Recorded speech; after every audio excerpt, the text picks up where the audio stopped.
Olá, queridos, sejam muito bem-vindos a mais uma aula sobre os Evangelhos e o livro de Atos. Eu sou Rafael e tenho o privilégio de ser o guia de vocês ao longo dessa jornada. Temos aprendido muitas coisas acerca dos Evangelhos, falando sobre o propósito de cada autor, sobre a forma como eles apresentam Jesus e detalhes acerca da cultura e da história da sua época, que de alguma forma influenciaram tal registro. Temos nos dedicado desde a última aula a trabalhar o livro de Atos dos Apóstolos. Esse livro foi escrito por Lucas, o mesmo Lucas que escreveu o Evangelho segundo Lucas. Na verdade, o livro de Atos é a continuação direta do registro do Evangelho. É como se fosse a parte 2 de uma grande e sublime história na qual Lucas se aventura a nos mostrar.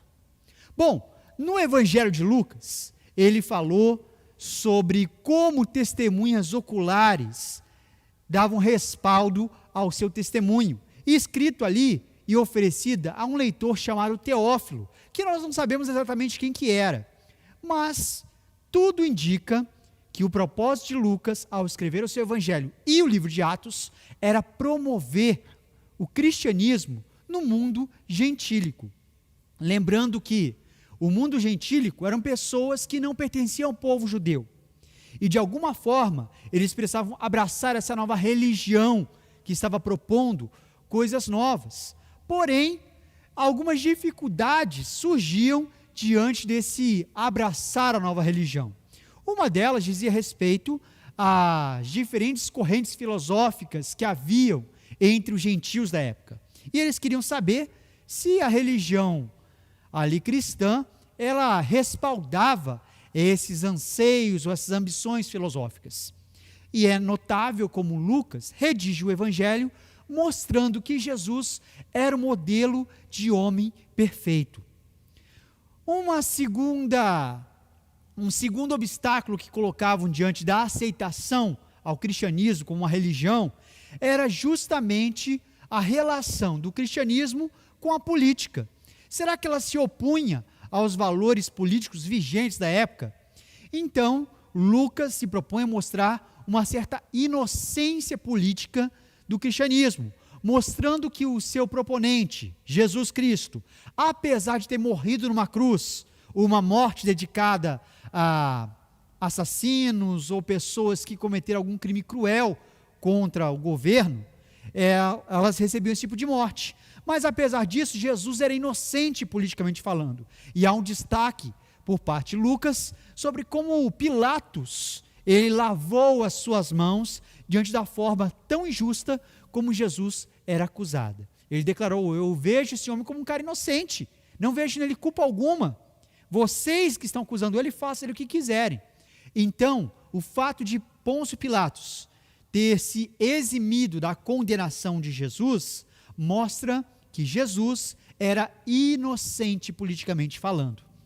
E da mesma forma, Lucas, ele dedica o livro de Atos a mostrar como que o cristianismo, ele não é uma religião que se opõe aos valores gentílicos, ou mesmo a religião que interfere politicamente, como muitas acusações, principalmente de líderes judeus, eram feitas. Essa religião, essa seita está criando tumultos, está causando confusão entre o povo.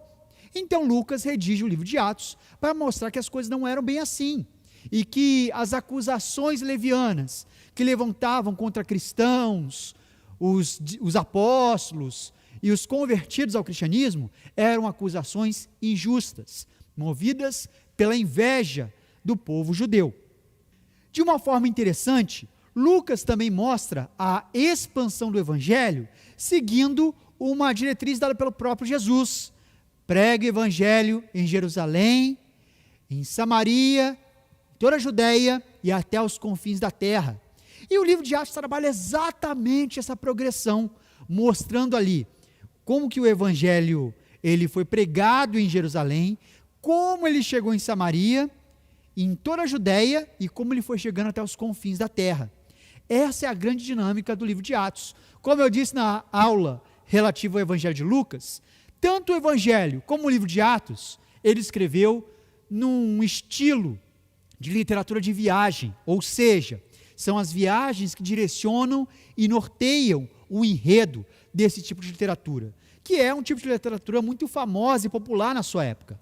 E tanto o Evangelho como o livro de Atos, mais especificamente o livro de Atos, ressalta e destaca esse formato de literatura. Lucas, então, trabalhou essas correntes geográficas ou essas variâncias geográficas de viagem como sendo os norteadores da sua narrativa. Veremos, então, como o livro de Atos trabalha essa questão. Mas um paralelo que eu destaquei também na última aula, que é muito interessante nós retomarmos, é a ideia de que o livro de Gênesis, ele trabalhou num funil, pegando ali a origem de toda a humanidade, a origem das nações do mundo, e foi ramificando, foi bifurcando até chegar na origem do povo escolhido de Deus, o povo de Israel. Já o livro de Atos dos Apóstolos trabalha num funil contrário. Ele parte ali do povo escolhido de Deus, o povo de Israel, e vai ampliando até chegar em todas as nações do mundo. Então perceba que esse funil, ao contrário de Gênesis, é o que guia essa narrativa. E da mesma forma como Gênesis é o livro das primeiras coisas, o livro do início, Atos também pode receber esse título do livro do início, uma vez que retrata o início da era da igreja, o início das atividades da igreja, o início e a forma como a igreja foi consolidando-se ao longo dos anos, de maneira que a palavra primitiva, como eu ressaltei na última aula, é muitas vezes usada por nós como uma forma pejorativa de afirmar que alguma coisa é obsoleta, ou atrasada, ou inútil para o tempo presente. Aí a gente fala que é primitivo. Mas no caso da igreja primitiva, nós podemos aprender muitas coisas sobre o que é a essência da igreja. Para avaliarmos se a igreja hoje, ela não está fugindo a essa essência firmada inicialmente pelos primeiros cristãos. E é esse o foco que temos dado ao longo do livro de Atos. E destacamos, como sendo a palavra de ordem básica do livro de Atos, a palavra testemunhar. Esse é o grande objetivo da igreja no mundo. Testemunhar. Testemunhar o quê? Da morte e ressurreição de Jesus. O seu ministério para salvar a humanidade. Esse é o objetivo central da igreja. Testemunhar. Mas, de certa forma, como você pode testemunhar de algo que você não presenciou? Você não pode chegar num tribunal e tentar testemunhar sobre um crime que você não testemunhou. O juiz vai perguntar, você viu o crime? Não, não vi. Você ouviu falar sobre o crime? Não, não ouvi. Você tem alguma coisa a acrescentar diante do testemunho do que as outras pessoas disseram? Não, não tenho. Então você está fazendo o que naquele tribunal? Você não serve como testemunha. Agora, apesar de você não ter sido uma testemunha ocular dos eventos que foram narrados nos evangelhos, você tem condição de ser uma testemunha dos seus efeitos. De que maneira a ressurreição de Jesus traz efeitos significativos para a sua vida. E é esse o significado claro de ser testemunha. Esse é o objetivo que nós, como cristãos, temos dentro e fora da igreja, sermos testemunhas. Mas eu quero apresentar para vocês, então, ao longo do livro de Atos, essa trajetória das primeiras coisas e como que nós partimos de Jerusalém e nos expandimos até chegar aos confins da terra. Bom, em Atos vemos ali o registro do primeiro milagre realizado pela igreja. Pedro e João estavam ali no templo quando viram o mendigo, que era coxo, que era paralítico. E então, diante do paralítico que pedia alguma esmola, eles disseram a ele, olha, não tenho prata nem ouro, mas o que eu tenho eu te dou. Em nome de Jesus, levanta-te e anda. E aquele coxo se colocou de pé e criou-se um grande alvoroço ao redor. Afinal, aquele homem já estava naquela situação há mais de 40 anos. Era muito conhecido pelas pessoas ali, vivia mendigando à porta do templo. As pessoas o conheciam e quando viram ele andando e dando glórias a Deus, ficaram apavorados ou perplexos diante daquele grande feito. Então Pedro começou a pregar para as pessoas e muitos se converteram. A pregação de Pedro, como eu disse, era voltada para os judeus.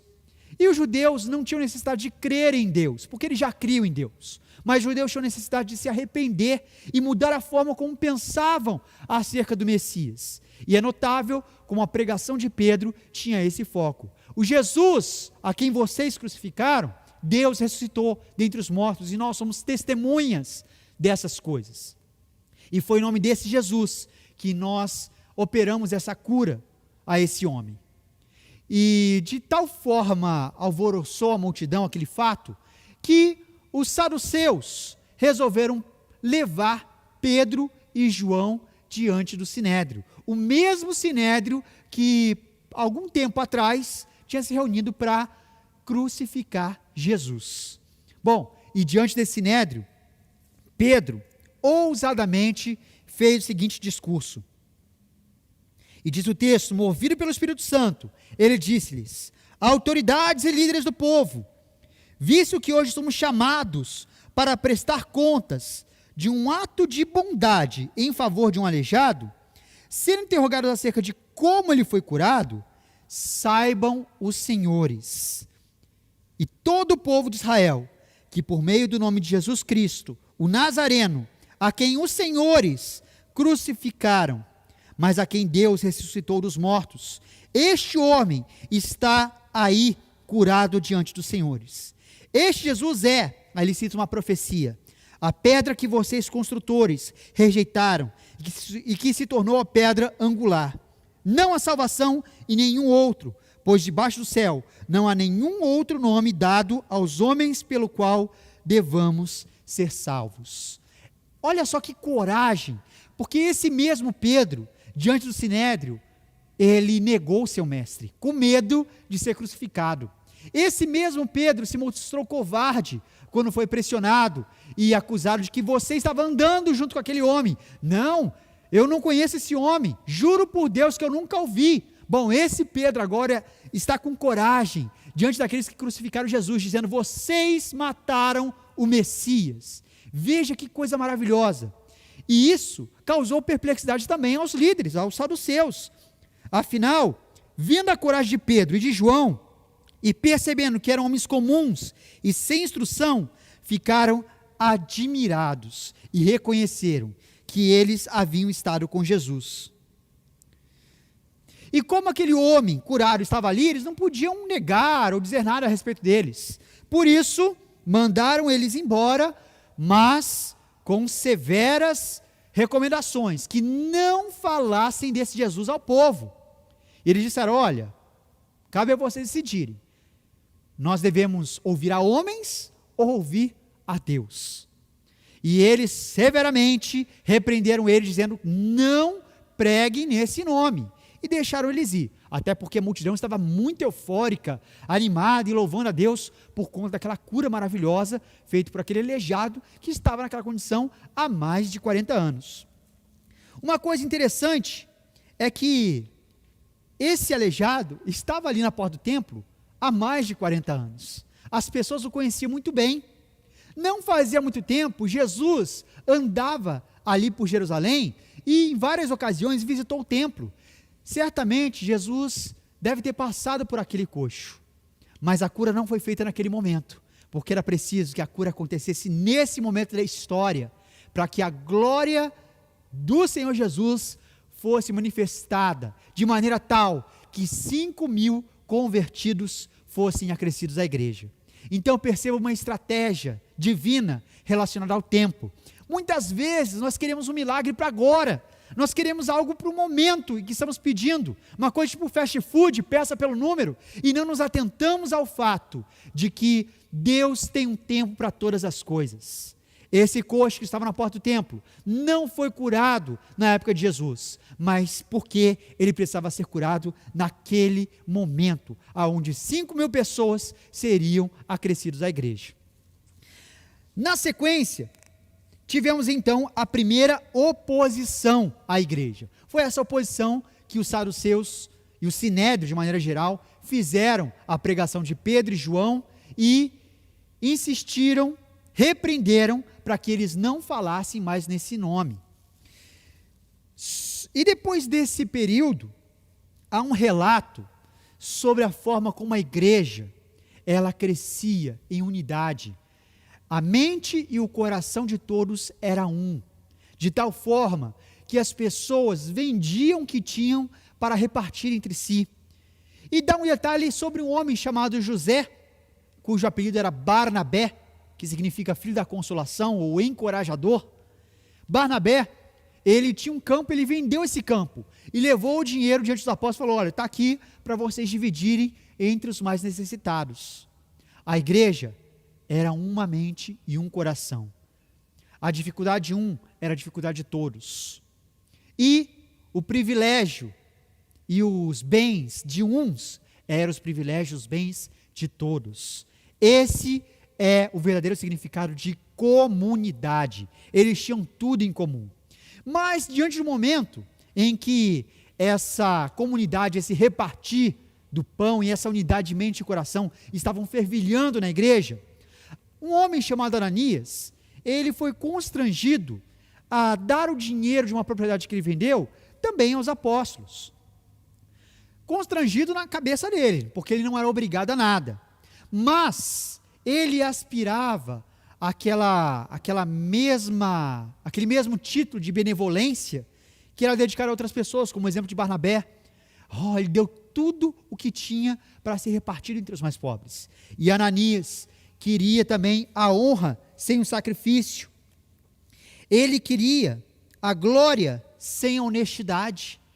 E por isso, ele vendeu seu terreno, deu uma parte do dinheiro para repartir entre os mais pobres da igreja e ficou com uma parte para ele. Não havia nada de errado nisso. O problema é que ele disse que o valor que ele entregou era um valor total, para que ele tivesse a glória de alguém que entregou tudo aos pés dos apóstolos, quando na verdade não foi o que ele fez.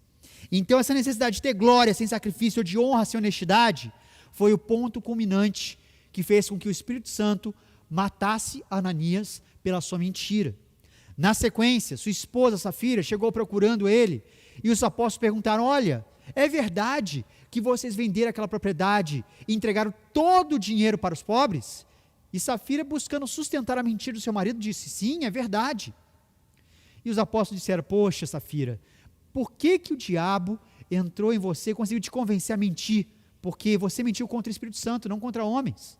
E por conta disso, aí estão aqueles que levaram o corpo do seu marido e vão levar você também. E naquele mesmo instante, Safira caiu morta e foi sepultada também. Essa punição fez com que um grande temor acometesse os primeiros cristãos e uma grande multidão fosse acolhida pela igreja. Então perceba que até situações meio trágicas e meio drásticas, elas culminaram para que a igreja crescesse em influência e em número.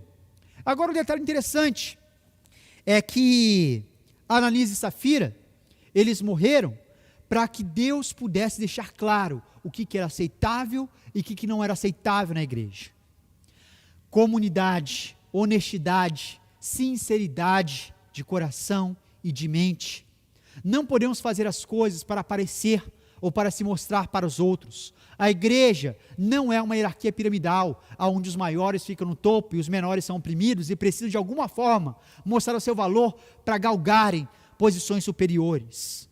A igreja é uma comunidade, não é uma hierarquia triangular, mas uma hierarquia circular, uma hierarquia familiar, onde o pai promove o filho e o filho, por sua vez, honra o pai. É como a hierarquia que existe dentro da família. Existe autoridade? Existe. Na família, os pais são autoridade.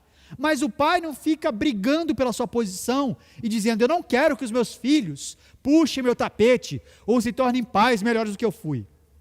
Muito pelo contrário. A grande ambição de todo e qualquer pai é que os filhos se tornem pais melhores do que ele. E por isso, ele vai fazer de tudo para promover os filhos. Esse é o modelo de hierarquia que existe dentro da igreja. Não é aquela ideia de uma mesa retangular, onde a proeminência de alguns são demonstrados diante da inferioridade de outros, mas é uma mesa circular, onde existem diferentes responsabilidades, mas não diferentes patamares de autoridade ou de posições hierárquicas superiores e inferiores.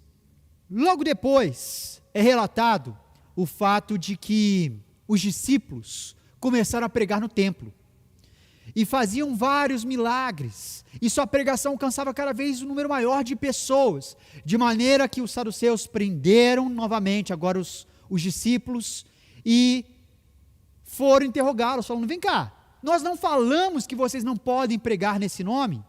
Nós não falamos que não era para vocês ficarem querendo colocar a culpa em nós da morte, do sangue desse homem? E no entanto vocês estão enchendo Jerusalém com essa doutrina de vocês.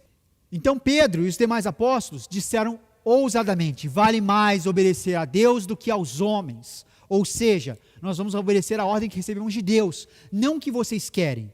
E isso enfureceu de tal forma os saduceus e os líderes do Sinédrio, que eles queriam matar os discípulos. Mas Gamaliel interviu, pediu para que os discípulos retirassem e falou: olha, meus irmãos, nós temos exemplos de pessoas que diziam ser alguma coisa, diziam ser um tipo de Messias, mas depois que eles morreram, os seus seguidores se dissiparam, se dispersaram. Então, olha, vai acontecer a mesma coisa com esses caras. Se Jesus não é ninguém, não temos que nos preocupar. Agora, se de fato eles estão sendo movidos por Deus, nada do que possamos fazer vai de alguma forma para isso. Então, meu conselho para vocês: não interfiram, não mexam nisso. E foi por conta do conselho de Gamaliel que o Sinédrio decidiu não matar os discípulos. Porém, os açoitaram e os deixaram ir, mais uma vez, deixando claro que não queria que eles pregassem acerca de Jesus por aí. Os discípulos voltaram ali felizes por terem se achado dignos de sofrerem humilhações pelo nome de Jesus.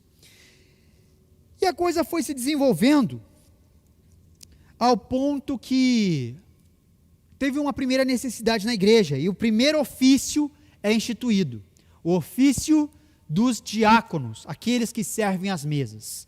Havia uma discussão sobre aquela repartição dos bens que eram trazidos para os apóstolos. Alguns diziam: olha, as viúvas ali ficaram sem comida, em detrimento daquelas outras que moram em Jerusalém, não dá para a gente ficar prezando ou deixando alguns em evidência, favorecendo alguns em detrimento de outros.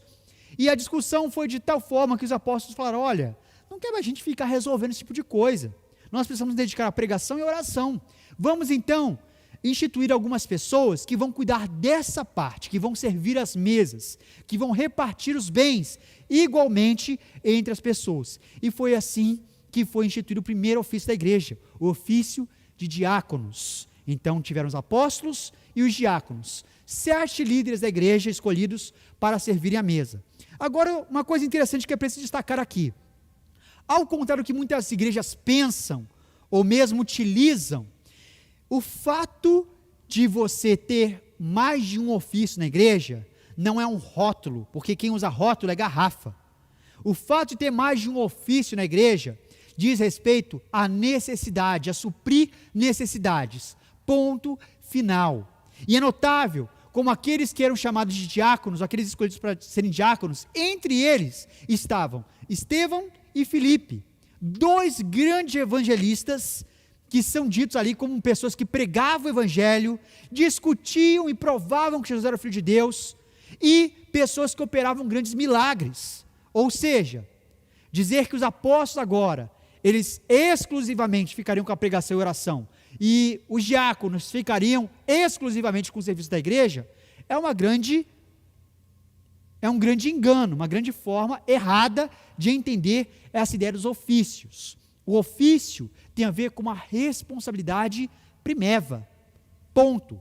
Não quer dizer exclusividade.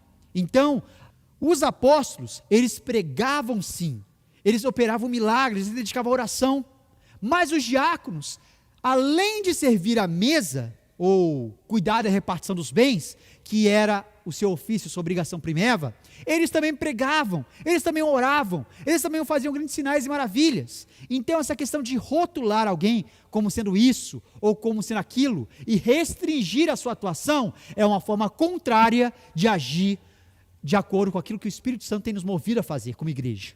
Não rotule ofícios, deixe que a pessoa seja livre para agir conforme o Espírito Santo a guiar. Se uma hora ela agir como profeta, uma hora agir como apóstolo, uma hora agir como mestre, uma hora agir como um servo, um diácono, não importa. O mesmo Espírito guia cada um de formas diferentes. Mas na sequência, temos ainda ali o registro de como Estevão, um desses diáconos, ele teve uma discussão grande com alguns líderes, alguns saduceus, e ele foi levado diante do Sinédrio, sendo acusado de uma forma injusta, de blasfemar contra o nome de Deus e de se opor às leis mosaicas. Bom, Estevão teceu sua defesa, mostrando ali desde a origem do povo de Israel, falando sobre Jesus, como Deus ressuscitou, e mais uma vez, acusando o Sinédrio de ter matado o Messias. Nesse ponto, o Sinédrio, ele começou a ficar com muita raiva de Estevão, e decidiram acusá-lo por apedrejamento. Estevão morreu apedrejado, foi o primeiro mártir cristão, mas a sua morte deflagrou coisas muito positivas na igreja. A sua morte, ou seu sangue, foi aquilo que regou o evangelismo de uma forma a atingir um outro nível, um outro patamar. Chegou o momento do evangelho sair do círculo de Jerusalém, chegar a Samaria e a toda a Judéia. E isso foi por conta da morte de Estevão.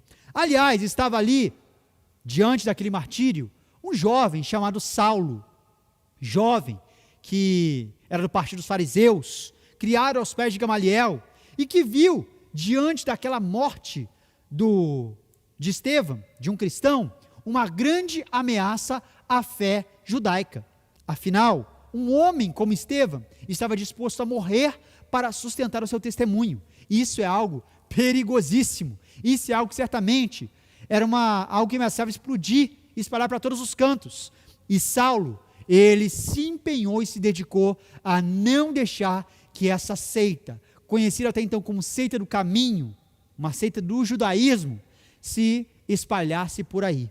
Mas por ironia, Saulo foi encontrado por Jesus e usado como estopim para que o evangelho chegasse até os confins da terra.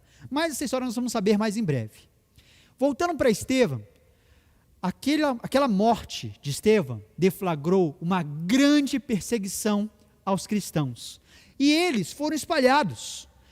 Assim como o vento espalha o fogo no meio de uma plantação, da mesma forma, essa perseguição foi o vento que espalhou a chama do evangelho para outros lugares além de Jerusalém.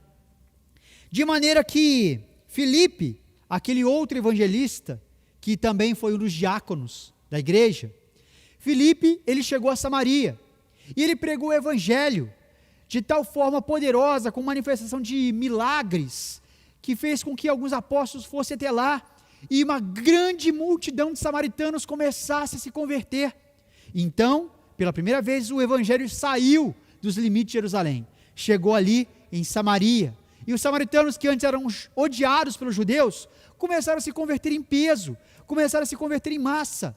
Um grande avivamento estava acontecendo ali em Samaria, mas no meio daquele grande avivamento, o Espírito Santo levou Filipe para uma região deserta, e ali passava uma carruagem com um eunuco etíope, lendo ali um texto dos profetas, e Filipe, chegando perto da carruagem, disse: você entende o que lês? Ele falou: como que eu vou entender se não tem ninguém para me explicar? Então convidou Filipe para subir na carruagem com ele, e Filipe explicou sobre o que o profeta dizia, apontando para Jesus, o Messias, que foi morto, mas ressurreto.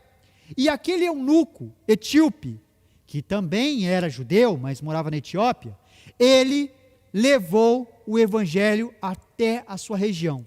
Nós não temos como mensurar exatamente aquele feito de um etíope sendo convertido. Agora é notável como o Espírito Santo separou Filipe de um frenesi espiritual, de uma multidão de pessoas que se convertiam lá em Samaria, de um grande mover espiritual, um grande avivamento, e levou ele para uma região deserta por conta de um homem.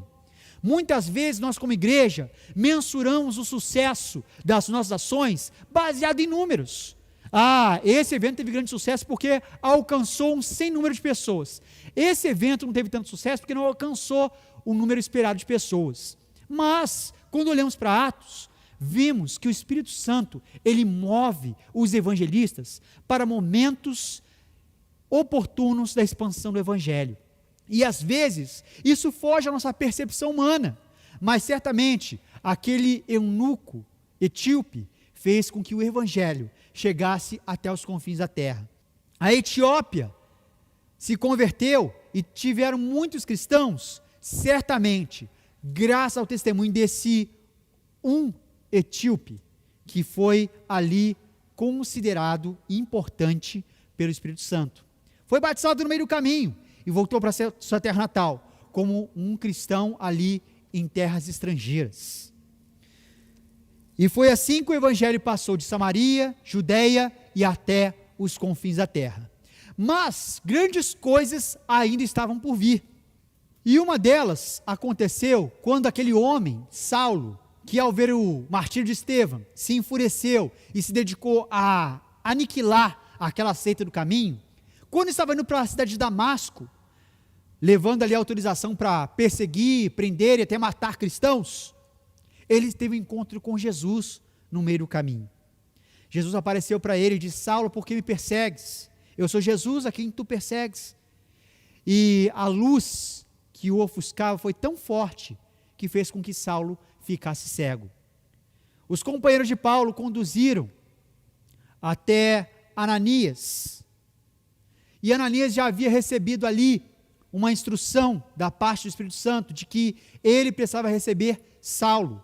Ananias ficou com medo a princípio, afinal, esse Saulo é o cara que mata os cristãos, é o cara que está vindo para cá para poder acabar com os cristãos. Como é que eu vou receber esse cara? Mas Jesus disse: Ananias, eu vou mostrar para ele quanto vale a pena sofrer pelo meu nome, não temas recebê-lo.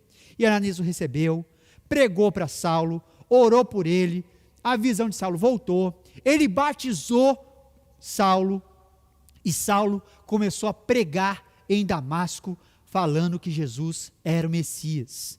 E as pessoas que ouviam a pregação de Saulo ficavam confusas. Esse homem não veio aqui para poder acabar com a seita do caminho? Esse homem não veio aqui para prender e levar cativo e até matar aqueles que confessam o nome de Jesus como sendo esse Messias? Como é que ele está pregando agora? E uma multidão de judeus se juntou e tensionaram matar Paulo. E uma multidão de judeus, voltando aqui, uma multidão de judeus se reuniu e tensionou matar Saulo. Mas Saulo descobriu seus intentos, e por isso os seus companheiros o desceram por um cesto nas muralhas e o mandaram até a região de Jerusalém. Lá em Jerusalém, Paulo tentou pregar para as pessoas, mas as pessoas se afastavam dele, com medo de que ele fosse aquele homem que perseguia os cristãos, os que confessavam Cristo, e estivesse bolando um plano, um estratagema para poder matá-los. Mas Barnabé, aquele encorajador, o filho da consolação, ele pegou Saulo e o apresentou diante dos apóstolos, contando a sua história, dizendo como Jesus apareceu para ele, e como ele agora estava dedicado a pregar o Evangelho. E Paulo começou agora a ter liberdade e a pregar em toda Jerusalém. Porém, alguma coisa aconteceu que gerou um conflito entre os judeus de fala grega, ou os judeus da diáspora que moravam em regiões estrangeiras, e Saulo, de maneira que eles tentaram matar Saulo. E Saulo foi para o exílio na sua cidade natal de Tarso. Ele pegou ali um barco em Cesareia e foi para Tarso. E lá ele ficou exilado. Voltando, mas na sequência, um grande acontecimento mudou os rumos no qual a igreja estava seguindo. Porque apesar do evangelho ter chegado até os confins da terra por meio daquele eunuco, por mais que o evangelho estivesse espalhando por Samaria e toda a Judeia, aqueles cristãos, ou aqueles que eram convertidos ao cristianismo, eram judeus. Na sua totalidade, eram judeus. Não havia nenhum não-judeu convertido até aquele momento. até que Pedro estava ali na casa de Simão, o curtidor, quando ele teve uma visão.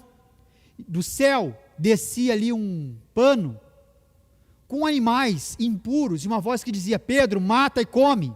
E Pedro, como um judeu devoto, disse: não, Senhor, eu nunca comi nada que fosse impuro. E a voz disse: não diga que é impuro aquilo que eu purifiquei.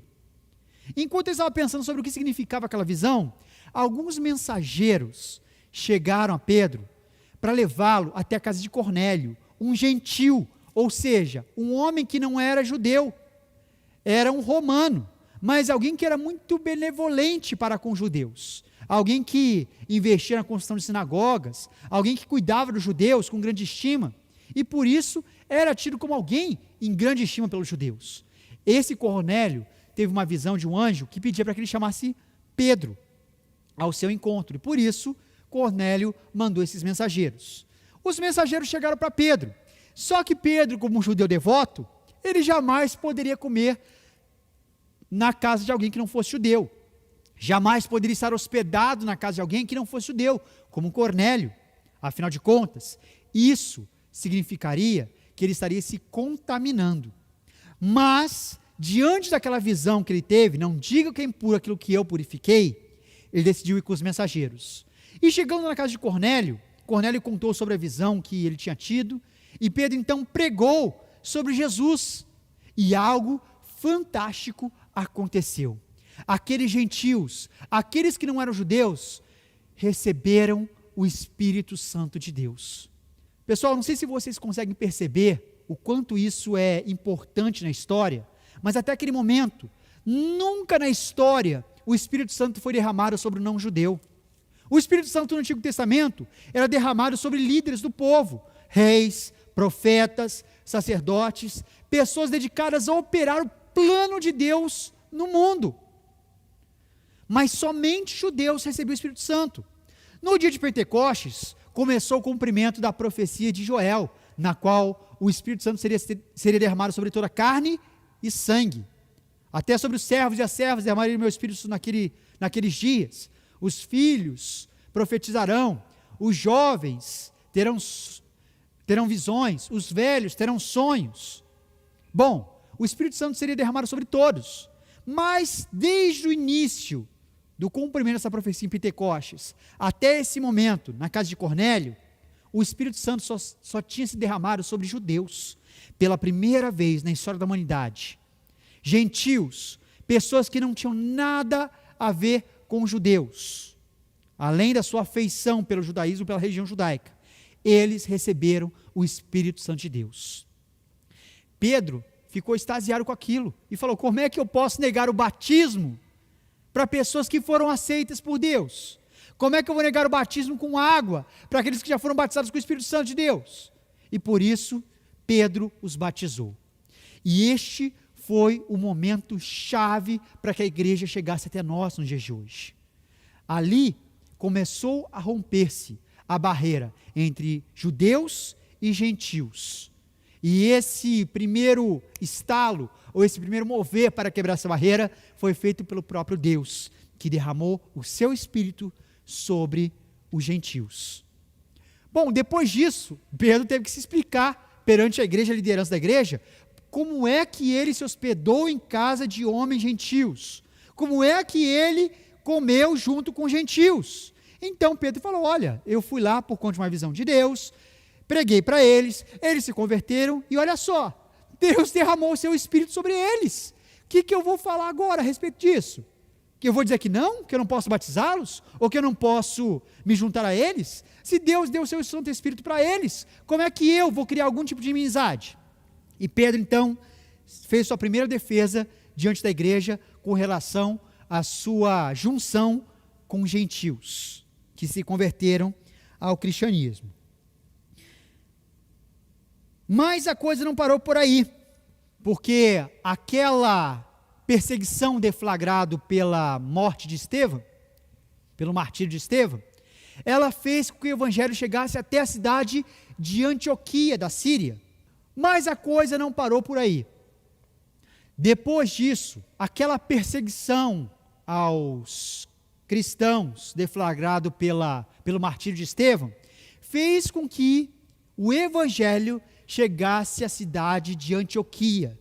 E lá na cidade de Antioquia, alguns judeus se converteram, mas alguns gentios também se converteram. E isso gerou uma série de controvérsias ali. Afinal de contas, começou-se a questionar sobre o que seria exigido desses gentios. Afinal de contas, quando alguém que não era judeu se convertia à fé judaica, ele precisava passar pelo ritual de circuncisão e guardar as leis mosaicas. E isso faria dele um prosélito. Mas aqueles gentios que não estavam dispostos a serem circuncidados, tampouco a guardar as leis mosaicas, mas estavam ali inclinados ao judaísmo como uma religião verdadeira, ou inclinados ao Deus do judaísmo, eles eram chamados de gentios tementes a Deus. Então havia duas categorias: os prosélitos, que eram aqueles gentios que entraram de cabeça no judaísmo, e haviam os gentios tementes a Deus, que ainda tinham algumas certas ressalvas, embora criam na fé judaica e criam que o Deus dos judeus era o Deus verdadeiro. E quando os cristãos gentios começaram a surgir, houve essa discussão. E agora, o que nós vamos exigir deles? Será que assim como os prosélitos eles precisam serem circuncidados e guardar as leis mosaicas para serem considerados também filhos de Deus, seguidores do caminho? Ou será que eles serão pessoas de segunda categoria, como os gentios tementes a Deus, que são convencidos, mas que não entram de cabeça nessa fé? Essas discussões iriam culminar mais para frente no primeiro concílio de Jerusalém, mas nós vamos ver a respeito dele em breve. O fato é que Barnabé foi mandado para essa primeira igreja, onde tinham cristãos gentios, e ali ele pôde encorajá-los, pôde fortalecê-los. E vendo ali essa dinâmica dos gentios que estavam se convertendo, Barnabé foi buscar Saulo, que estava lá em Tarso, na sua cidade natal, para ajudá-lo no trabalho na igreja de Antioquia. E ali os dois estiveram encorajando o povo e orientando eles sobre o caminho do Senhor. E foi ali na cidade de Antioquia, aonde os seguidores do caminho, aquela seita judaica, foram pela primeira vez chamados de cristãos. Saulo e Barnabé permaneceram na igreja de Antioquia, então, até que o Espírito Santo os guiou para a primeira viagem missionária. Fato que nós veremos já em breve. Mas antes disso, aconteceu que Pedro e Tiago foram presos. E enquanto estava na prisão, Herodes mandou matar Tiago. E vendo que isso agradava os judeus, ele decidiu perseguir os demais apóstolos, os demais cristãos e prendê-los também. Só que Pedro foi liberto da prisão por um anjo. E foi naquela situação onde ele correu para a casa da mãe de João Marcos. E a serva abriu a porta e voltou correndo para falar: Pedro está ali, Pedro, porque nós estamos orando, está ali. E aí perguntaram: Pedro? Não é o anjo dele? Não, é Pedro que está ali. Então, menina, vai abrir a porta para ele. E aí Pedro voltou, falou como o anjo havia libertado da prisão, incentivou eles e partiu fugido, para que os judeus não o encontrassem, para que os líderes judeus não o encontrassem. E depois disso,